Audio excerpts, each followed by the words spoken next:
Hello friends, प्यारे दोस्तों। मेरा नाम सुनील रंजन है और मैं इंग्लिश फैकल्टी मेंबर हूँ। जैसा कि आप देख रहे हैं, इस चैनल का नाम है वेव एकेडमिक्स। मतलब नॉलेज से रिलेटेड यह चैनल है और इस चैनल के वीडियोस आप देखेंगे तो आपको काफ़ी कुछ सीखने का भी अवसर मिलेगा और बहुत सारी बातें आपको महसूस होगा कि आपको सीखना चाहिए, क्योंकि ज़िंदगी में आगे बढ़ते रहना ज़रूरी है। तो अभी का जो सेशन है यह पब्लिक स्पीकिंग पे है। मतलब how to become an orator, मतलब वक्ता कैसे बने, एक कुशल वक्ता कैसे बने। तो सबसे पहली बात है कि जब आप लोगों के बीच बोलने के लिए जाते हैं तो आपका अपीयरेंस, मतलब आप देखने में कैसे लगते हैं, वह अच्छा होना चाहिए, तभी लोगों का ध्यान आपकी तरफ जाएगा। यह बहुत ही व्यावहारिक पहलू है, तो इसका आपको ध्यान रखना चाहिए। आपका अपीयरेंस अच्छा होना चाहिए ताकि लोग आपको देखें। उसमें दिखावा नहीं होना चाहिए, लेकिन एक अच्छा लुक आपका दिखना चाहिए। और दूसरी बात है कि जो भी आप पहनते हैं वह साफ सुथरे हों। इसलिए आप जिसे कहते हैं इंग्लिश में ड्रेस नीटली, मतलब कि साफ सुथरे कपड़े पहने, आप खूब साफ दिखें, अच्छे दिखें। तो जब सफाई होती है तो लोगों का ध्यान आपकी तरफ जाएगा और लोग आपको देखेंगे। तो पहला पॉइंट था कि आपका अपीयरेंस अच्छा होना चाहिए। दूसरा, आपका ड्रेस सेंस जो है वो बड़ा नीट एंड क्लीन होना चाहिए। और तीसरा पॉइंट है कि आपके जो बाल हैं, बस जैसे तैसे बाल आपके नहीं होने चाहिए, बल्कि एक स्टैंडर्ड हेयर स्टाइल आप रखें और उसमें दिखावा करने की ज़रूरत नहीं है। नहीं तो क्या होगा कि लोग आपको हल्के में लेंगे। इसलिए एक स्टैंडर्ड हेयर स्टाइल आप अपना मेंटेन करें।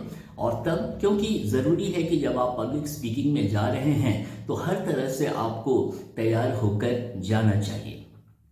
दूसरी बात है कि जब आप पब्लिक स्पीकिंग में जाते हैं तो आपकी बातों से ही ऐसा प्रभाव होता है कि आपके ऑडियंस आपके दीवाने हो उठते हैं। मतलब उन्हें आप में कुछ अनूठापन दिखता है, उन्हें आप में कोई अनूठी बात नज़र आती है, जिसके कारण वे मंत्रमुग्ध हो उठते हैं। और जब आप नई बातें कुछ कहते हैं तो लोग ध्यान से आपकी बातों को सुनते हैं।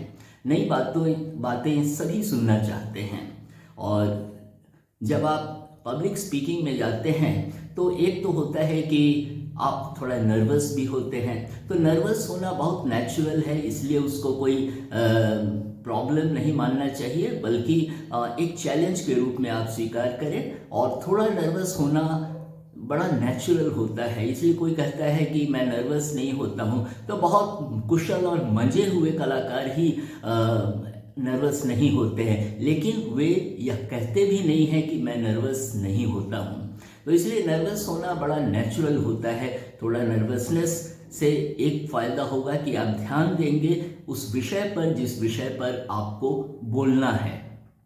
और जब आप बोलने लगते हैं तो आप गहरी सांस पहले लें, 4-5 बार आप गहरी सांस ले लें। तो उससे क्या होगा कि आपकी आवाज़ में एक सहजता, एक स्वाभाविकता आ जाएगी और लोग आपको ध्यान से सुनेंगे, क्योंकि आप सहज दिख रहे हैं। और जब सहजता होती है बोलने में तो क्या होता है कि आप लोगों से बहुत आसानी से कनेक्ट कर जाते हैं। और यह कनेक्शन ऑडियंस के साथ बहुत ज़रूरी है। जो भी अच्छे पब्लिक स्पीकर रहे हैं उनकी कनेक्टिविटी लोगों के साथ बहुत अच्छी रही है। तो इसीलिए आप सहज दिखेंगे तो लोगों से आप आसानी से कनेक्ट भी करने लगेंगे। दूसरी बात होती है कि जब आप स्पीच देते हैं तो किसी विषय पर बहुत ज़्यादा उत्तेजित होकर चिल्लाने की ज़रूरत नहीं है। आप चिल्लाएंगे तो उसका दूसरा असर पड़ेगा। मैं कहूँ कि उसका विपरीत असर पड़ेगा। लोग आपको फिर बहुत अच्छा स्पीकर नहीं मानेंगे, कितने अपना सिर खुजलाने लगेंगे, कितने आपस में बात करने लगेंगे। तो इसलिए और एक रिएक्शन भी होगा लोगों के मन में आपके प्रति।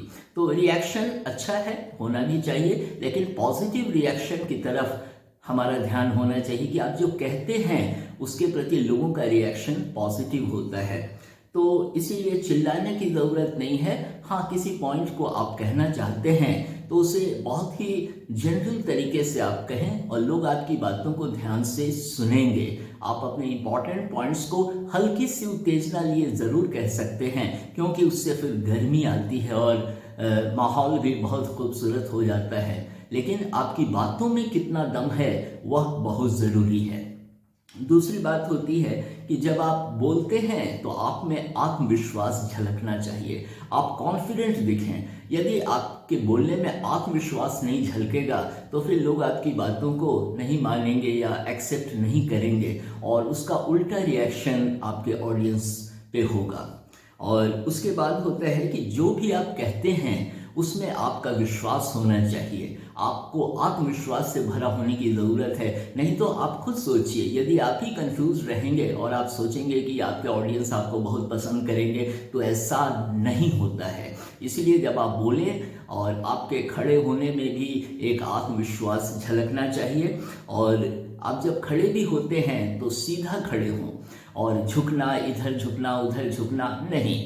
हाँ, किसी बात को ड्रामेटिक इफेक्ट देने के लिए आप थोड़ा सा हल्का झुक सकते हैं, लेकिन आप सीधा होकर बात करें और आपकी आंखों में एक कॉन्फिडेंस, एक आत्मविश्वास झलकना चाहिए और चेहरे पे एक हल्की हल्की मुस्कुराहट भी रहने चाहिए, क्योंकि लोग खुश होना पसंद करते हैं और खुश व्यक्ति को सभी चाहते हैं। तो इसीलिए आपके चेहरे पे थोड़ी मुस्कुराहट भी रहनी चाहिए।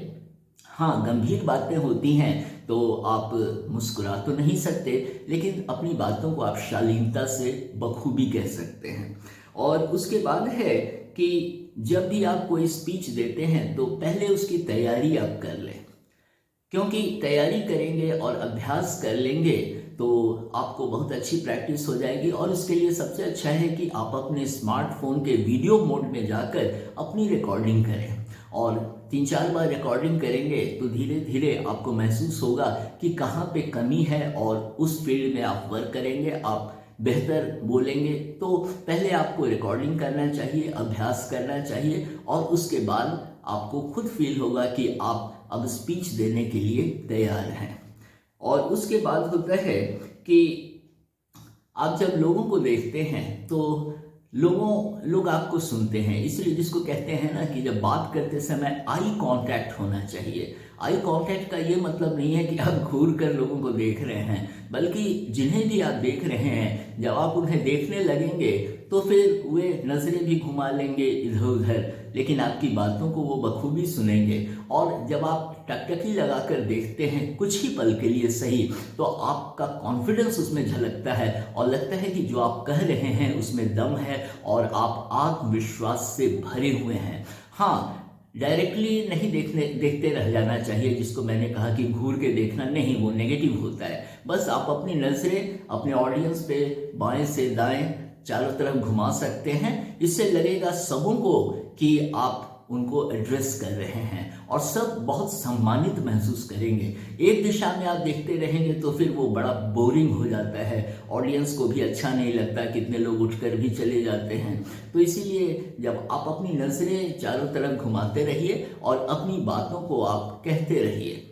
और जब आप बोलते हैं तो कभी कभी ड्रामेटिक इफेक्ट देने के लिए आपका हाई पिच या लो पिच होना चाहिए, क्योंकि एक ही ढंग से आप बोलते जा रहे हैं तो लगता है कि आप निबंध पढ़ रहे हैं। नहीं, थोड़ा सा उतार चढ़ाव भी आपकी बोली में होना चाहिए। तो उतार चढ़ाव होता है तो लोगों को भी अच्छा लगता है और एक ड्रामेटिक इफेक्ट आप ऑडियंस पे डालते हैं। तो यह ज़रूरी है, क्योंकि तभी लोग आपको ध्यान से सुनने लगते हैं कि आप क्या कह रहे हैं।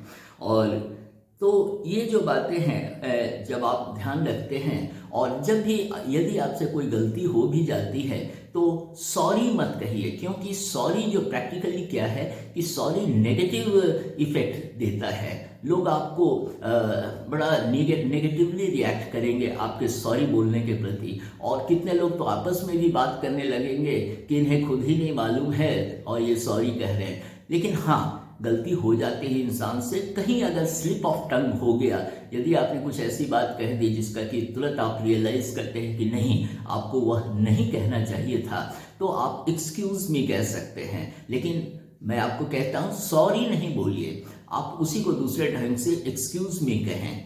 तो इस तरह से लोग भी सोचेंगे कि इंसान है, कभी कभी गलतियां हो जाती हैं और वो आपसे कनेक्टेड रहेंगे।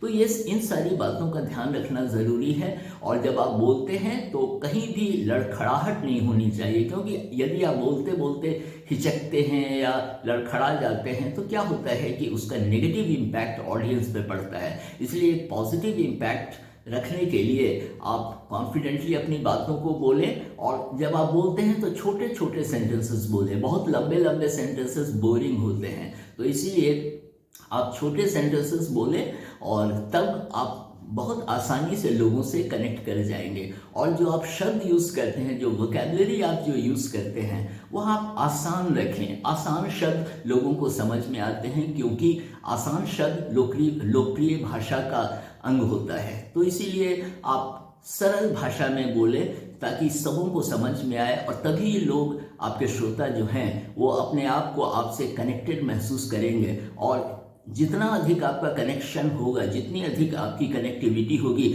उतना ही लोकप्रिय आप होंगे, लोग आपके विषय में बात करेंगे। तो दोस्तों, इस वीडियो को मैं यहाँ समाप्त करता हूँ, और उम्मीद है मेरे अगले वीडियो में आपसे फिर मुलाकात होगी। और जैसा कि मैंने पहले कहा, इस चैनल का नाम है वेव एकेडमिक्स, तो नॉलेज रिलेटेड टॉपिक्स मैं पिकअप करता हूँ। और इसी आशा से मैं यह वीडियो समाप्त करता हूँ कि आपसे फिर मुलाकात होगी। और आप कोई भी कमेंट्स देना चाहें तो आप बखूबी लिखें, और मैं हर कमेंट का जवाब देने की कोशिश करता हूँ। Thank you.